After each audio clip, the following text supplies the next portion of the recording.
What happens when you disrespect the wrong person? This receptionist was about to find out the hard way. There's something about flying through the night that forces you to think. You stare out of the tiny oval window at nothing, maybe see your own reflection, maybe see nothing at all. That's where Sarah Thompson was, somewhere between reflection and nothing, as her red-eye flight started descending over Tulsa. She was tired, not the kind of tired sleep could fix, but the kind that comes from always being on, always being the one in charge, the one making the decisions, the one everyone's watching, waiting to see if you'll fall. But today, Sarah wasn't thinking about falling. Today, she was focused on opportunity. Her company, Green Horizon Solutions, had been quietly dominating the automation space for the last 5 years. No investors, no corporate handholding, just smart moves, clean code, and sheer grit. And now, she was ready to expand, maybe even acquire. The boutique marketing firm she was about to visit had been on her radar for months. Smart branding team, niche clients, just enough chaos in the leadership to make them undervalued. She never told them she was coming. Sarah believed in walking through the front door unannounced, seeing how people treat you when they think you're nobody. That always said more than any presentation or pitch deck ever could. It was just past 7:30 a.m. when she stepped out of her Uber and stood in front of Carter Creative Group, a tall glass building tucked into the corner of downtown Tulsa near Boston Avenue. The sun was barely up, painting long shadows on the sidewalk. Most of the offices were still dark. Inside, she adjusted her hoodie, her logo, just a small white dot inside a forest green square, was stitched over her heart jeans, beat-up Converse, carry-on bag over one shoulder. Sarah looked more like a coder crashing a startup conference than a CEO, ready to write a $6 million check. She didn't care. Walking into the lobby, she took in the polished floors, the soft jazz leaking from hidden speakers, the oversized art on the walls that tried a little too hard to scream. We are different. But what really stood out was the young woman behind the reception desk, mid-20s, maybe, ponytail, acrylic nails, scrolling through her phone like nothing outside the screen mattered. Sarah stepped up to the desk and waited. Nothing. The receptionist didn't even flinch. "Good morning," Sarah said, calm and steady. "I'm here to see deliveries go around back." The woman cut in, not looking up. Sarah blinked. "Sorry, back for deliveries. You're early anyway," she added, still staring down at her phone. "They don't take walk-ins." Sarah kept her tone even. "I'm not here for a job interview. I have a meeting." Now the receptionist looked up, just for a second, and made a face a quick once-over. Hoodie, sneakers, black woman. Then she scoffed, almost laughed. "Right, of course, a meeting." There was no sarcasm in Sarah's face, no anger, just silence, the kind that makes people uncomfortable. The receptionist, sensing maybe she'd gone a little too far, threw up her hand. "Look, I don't know who you think you're here to see, but you can't be up here. You need to leave." Sarah stood there for a beat longer. She could have dropped the name, pulled out her business card, said something slick. She didn't. She turned around and walked straight back out the door. But what felt like a minor annoyance to one person was about to become the beginning of a storm that would wreck everything they were trying to save. The receptionist, whose name was Emily, slid her AirPods back in and went right back to scrolling TikTok. Another person with an ego, she thought. Probably someone trying to sell handmade candles or pitch some broke idea with a half-finished website. People showed up all the time, trying to hustle their way through the front door. She wasn't trying to be mean, just doing her job at least. That's what she told herself. Outside, Sarah stood on the sidewalk. Cars passed. A breeze tugged at her hoodie. She glanced at her phone, not out of stress, just to check the time. 7:42 a.m., still early. She wasn't mad, not really. Disappointed, sure, but more than anything, she was reminded of something her grandfather once told her when she was a kid trying to sell homemade bookmarks door to door back in Fort Worth. You can learn everything about a company by how they treat people who can't do anything for them. She slipped her phone back into her hoodie pocket and opened her Uber app again. There were always options. Back inside, upstairs on the 14th floor, the Carter creative team was starting to trickle in. Daniel Carter, the firm's founder and head of strategy, stepped off the elevator, sipping a green smoothie, talking to his assistant about client decks. "Did Sarah Thompson confirm?" he asked, adjusting the cuffs on his shirt. She said she'd be in sometime this morning. His assistant replied, "No exact time." "Okay, good. Let me know the second she walks in. This could literally change everything for us." He wasn't exaggerating. Their numbers had been dipping for 6 straight quarters. Clients were going quiet, and the internal team was splintering. Too many big egos. Not enough leadership. Sarah's offer could bring order, funding, and that magic reputation Green Horizon carried in the tech world. Daniel walked into the glass-walled conference room confident. He knew this meeting was do or die. He also knew Sarah was known for being unpredictable, but fair.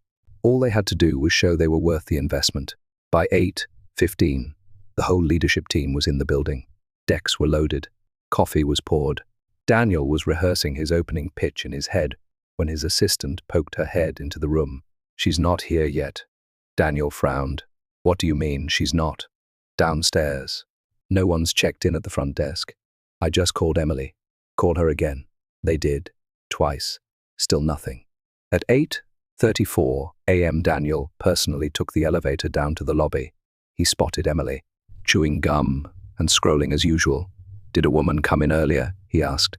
"Black woman, mid-30s, hoodie with a small white logo on it, came in with a carry-on bag." Emily squinted. Yeah, I sent her around back. She didn't say anything about a meeting." Daniel's face drained. "Wait, did she say her name?" "She didn't give it." Emily shrugged. "She looked like delivery or like one of those, tech people who think they can just walk in." Daniel didn't answer. He just stood there. He pulled out his phone and checked his messages. Nothing. No missed calls, no emails, no texts. He tried calling Sarah's direct line straight to voicemail. Back in the elevator, Daniel leaned against the wall, heart thumping, hands sweating. He knew what just happened and how bad it was. At 8:52 a.m., while the Carter team was still scrambling to figure out how to reach her, Sarah was sitting calmly at another office 10 blocks away. Different firm, similar size. Bigger potential, one of Carter's direct competitors. Same opportunity, different attitude. But what Daniel didn't know was that this wasn't the first time Sarah had been misjudged. And this time, she had no reason to stick around and give second chances. By 9:10 a.m., the conference room on the 14th floor was dead quiet. No jokes, no side chatter, just the hum of a laptop fan and the sinking realization that something irreversible had happened. Daniel stood at the head of the table, staring at his untouched notes, his usual bounce gone. The team watched him, waiting for direction, but he didn't know what to say. This wasn't just a no-show, this was a message. He cleared his throat. "Okay, so obviously something went wrong. But before we panic, let's try reaching out again. Sophie, you said you've emailed her twice."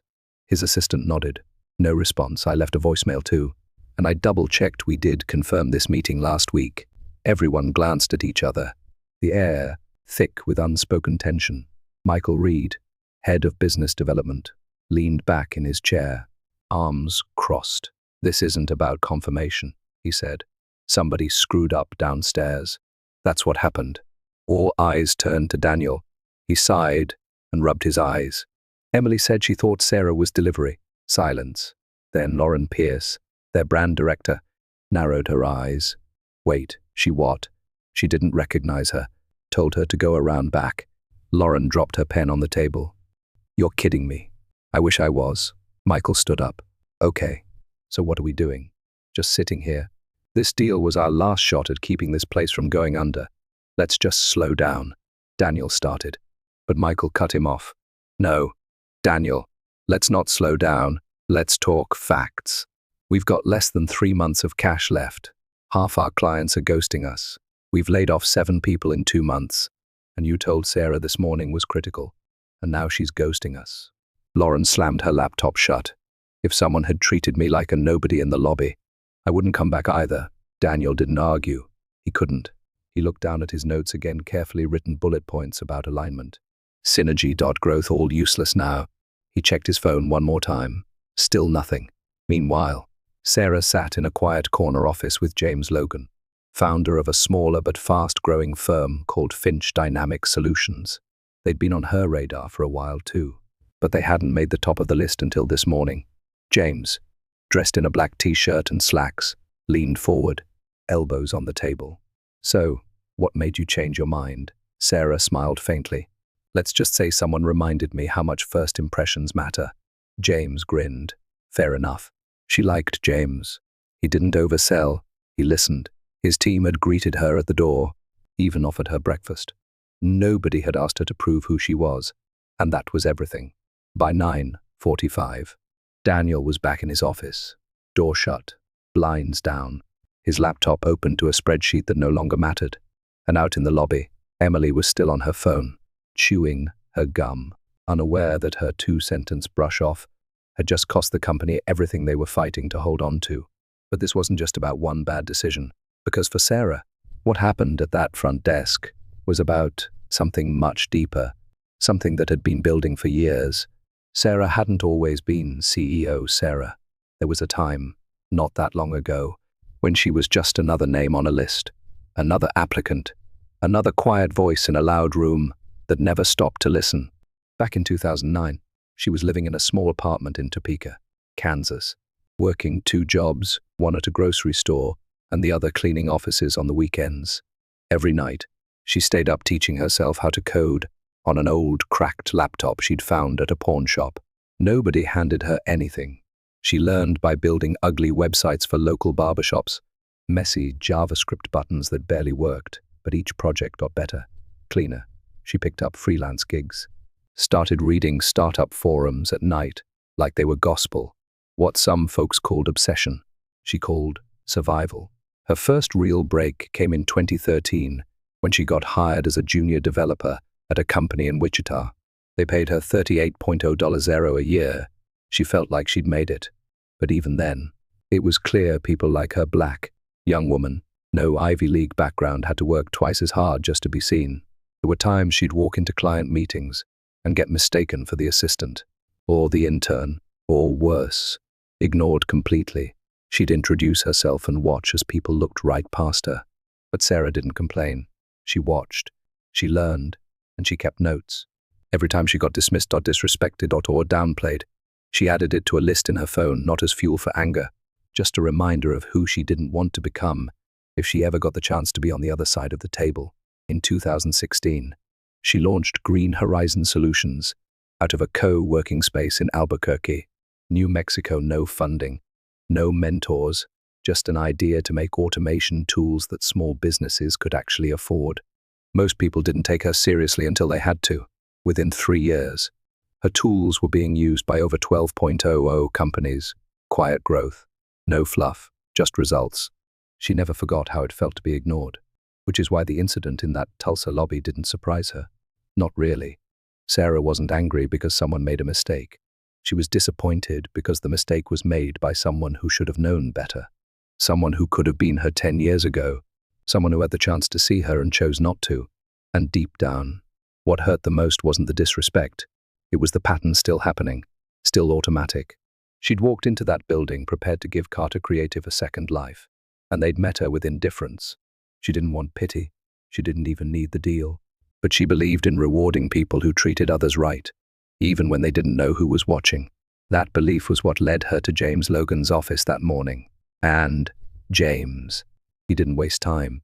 He offered her coffee, asked her real questions, didn't try to sell her on big dreams, just told her the truth about where they were, what they needed, and what they could do together. That's what Sarah respected.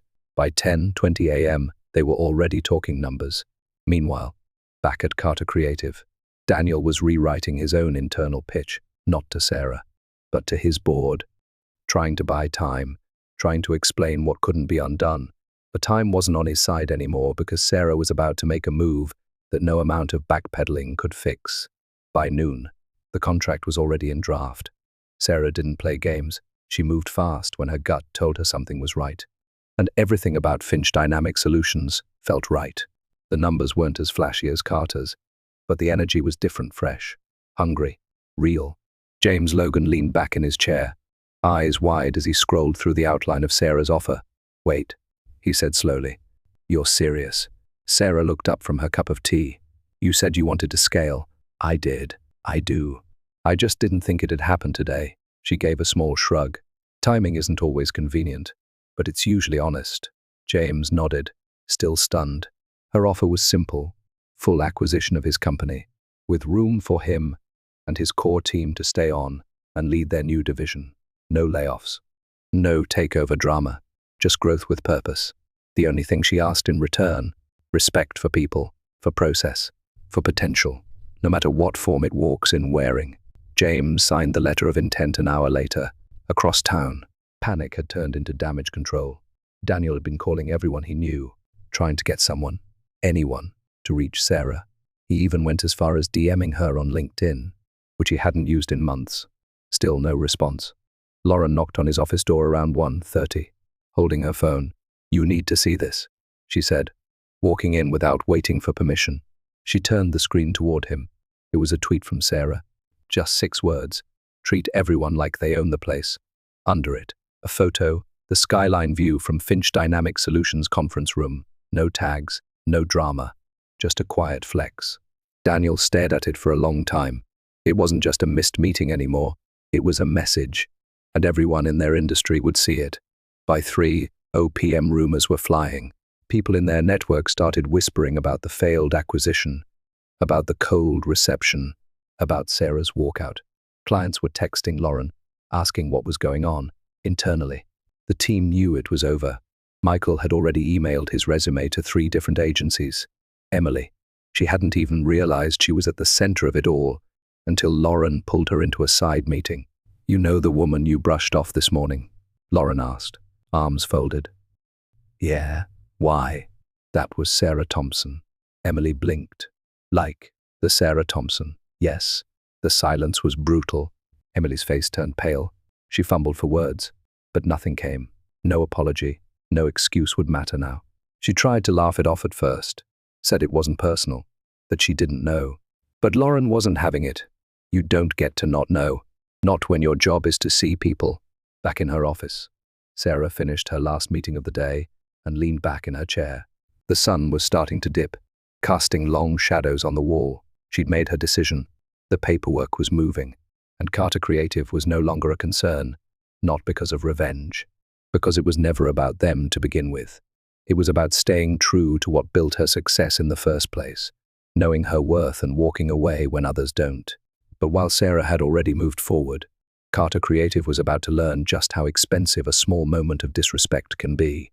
2 weeks later, the cracks at Carter Creative Group were no longer hidden. They were front and center. Clients had started pulling back slowly at first. 1 or 2 postponed campaigns. Then 3 bigger accounts suspended their retainers. Nobody said Sarah's name, but everyone in the industry heard what happened. They always do. In the digital world, reputations are like glass.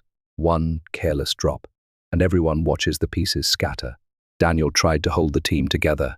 He organized emergency strategy meetings, called in consultants, even offered Emily a chance to apologize directly. But it was too late. Sarah never responded, not to his calls, not to his emails, not even when he showed up at a tech conference in Phoenix, hoping to catch her face to face. She wasn't there because Sarah didn't need to say anything. Her silence was louder than any press release. At Finch Dynamic Solutions, the energy was different. Teams were busy, new hires were onboarding. Sarah's face showed up in trade articles and newsletters under headlines like "Green Horizon Expands," with unexpected acquisition, and a lesson in leadership from Sarah Thompson. Nobody at her new office needed a reminder to treat guests well. It was understood. Back at Carter, Emily's desk sat empty. After everything exploded, she stopped showing up. No email, no goodbye, just disappeared. HR tried reaching out, but she was done, probably out there somewhere telling a different version of the story, one where she wasn't the villain. But inside those glass walls, people remembered. The firm laid off another 5 employees the following month. Investors backed out. Daniel stepped down to pursue other ventures, but everyone knew he didn't jump. He got pushed. Lauren found a job with another agency in San Diego. Michael moved back to the East Coast. Sophie left the industry completely. Carter Creative didn't close overnight, but within 6 months, it was no longer Carter. A private equity group bought out the scraps and folded it into a bland digital consultancy. The name didn't survive, and neither did the culture. But Sarah, she didn't celebrate. She didn't throw shade, didn't tweet any "I told you so." She just kept building. One morning, During a podcast interview, the host asked her if she ever regretted not giving Carter a second chance. Sarah paused, then smiled. "You don't get a second chance to show people basic respect," she said. "It's not about the deal. It's about the moment, that little moment when someone has a choice to be decent and they don't take it. I don't need apologies, I just pay attention." She let the words sit, then added, "That's the real test of a company's values, not their website, not their branding, just how they treat people when they think no one's watching." It wasn't bitterness, it was clarity. Because Sarah never needed revenge. She had something far more powerful, options. And sometimes, the quietest walk away leaves the loudest echo. Here's the thing. We all have moments when we underestimate someone, maybe because of how they look, how they talk, how they dress. But the truth is, you never know who's on the other side of that elevator ride or that front desk. Respect costs nothing but disrespect. It can cost everything. So treat people right, especially when you think it won't matter, because it always does. If this story made you pause, made you reflect even a little, share it. You never know who might need this reminder.